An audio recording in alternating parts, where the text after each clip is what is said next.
Belum lama beredar di akun YouTube bernama Kanal Anak Bangsa, berjudul "Camat Ditekan untuk Kriminalisasi Pemilik Lahan di Tangerang. Mengapa polisi proses kasus aneh ini?" dengan hostnya bernama Rudy S. Kamri. Apakah benar ada kriminalisasi? Selengkapnya kita bahas tuntas di acara Trending Case.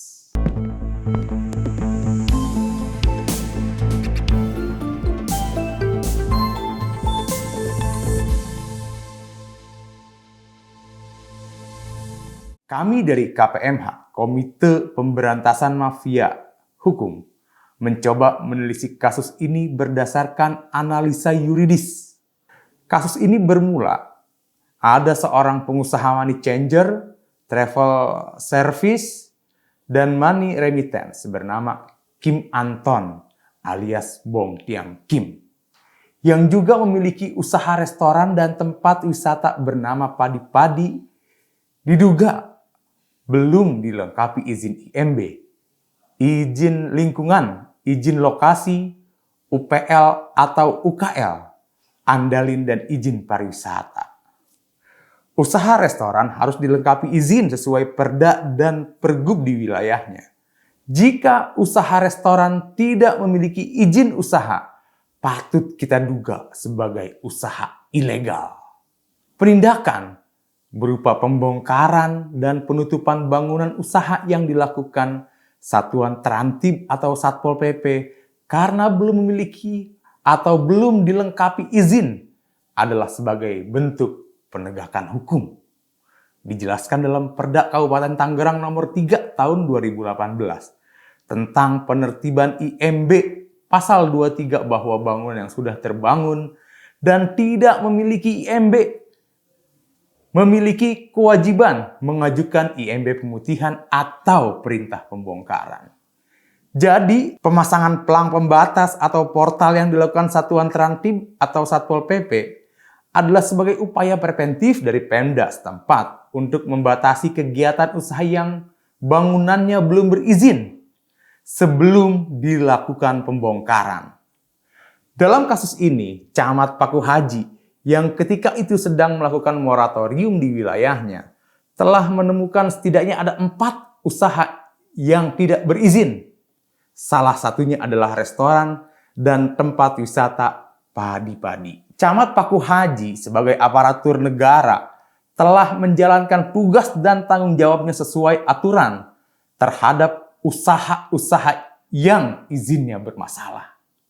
Untuk usaha restoran Padi-Padi, Camat Paku Haji telah melayangkan teguran sebanyak 2 kali, namun tidak digubris, lalu kemudian ditempel pemasangan himbauan juga tidak digubris oleh pemilik usaha restoran Padi-Padi.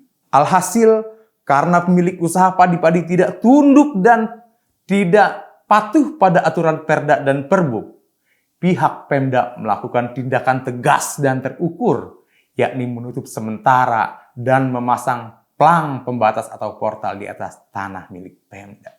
Pasca pemasangan pelang pembatas atau portal yang dipasang di atas tanah milik Pemkab Tangerang, tepatnya tanggal 26 Maret 2022, ternyata ada peristiwa hukum pidana di sana.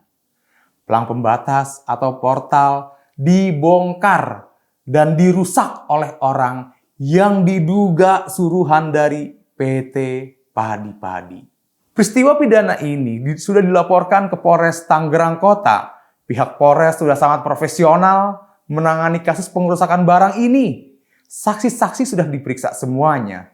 Namun, saksi yang bernama Ibu Kim sudah dipanggil sebanyak 2 kali oleh kepolisian. Namun tidak pernah hadir. Alhasil ternyata kasusnya naik dari penyelidikan ke tahap penyidikan. Kepolisian telah menemukan fakta hukum dan bukti yang sah, sehingga ada 6 orang yang ditetapkan sebagai tersangka. Peristiwa pidana ini mencuat di media sosial dengan framing seolah ada kriminalisasi. Framing ini ditayangkan oleh kanal YouTube yang bernama Kanal Anak Bangsa. Di kanal YouTube tersebut, hostnya dengan tegas menyatakan ada upaya kriminalisasi kepada para tersangka. Si host menyatakan seolah ada tersangka yang belum pernah diperiksa, tiba-tiba menjadi tersangka. Ini kalimat pemelintiran. Karena fakta sebenarnya si tersangka sebelumnya sudah dipanggil 2 kali, tapi tidak datang. Jadi secara hukum ketika suatu perkara sudah masuk dalam tahap penyidikan, apabila kemudian ketika ditemukan 2 alat bukti yang cukup atas tindak pidana tersebut, kepolisian dapat menetapkan pelaku sebagai tersangka. Hal ini sudah sejalan dengan hukum acara pidana.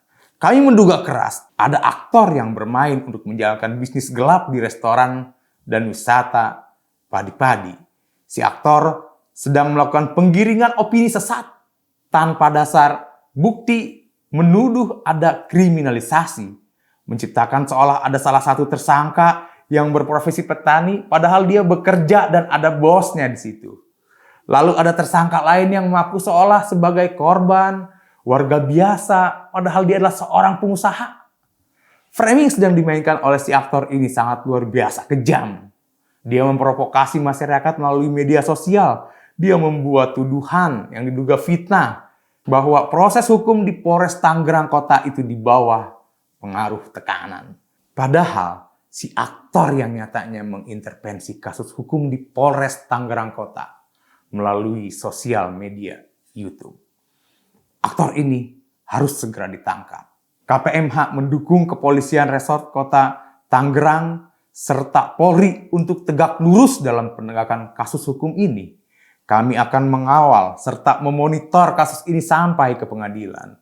Bahkan kami menghimbau agar para penyidik dapat melakukan upaya penahanan terhadap para tersangka, agar tersangka-tersangka ini tidak melakukan pembelaan secara serampangan di media sosial karena dapat menyesatkan publik atas proses hukum yang sedang berjalan. Kami menghimbau agar tidak ada lagi pemilik kanal YouTube yang melakukan framing sesat hanya untuk membela kejahatan. Jangan mengintervensi proses hukum dengan kalimat ada kriminalisasi.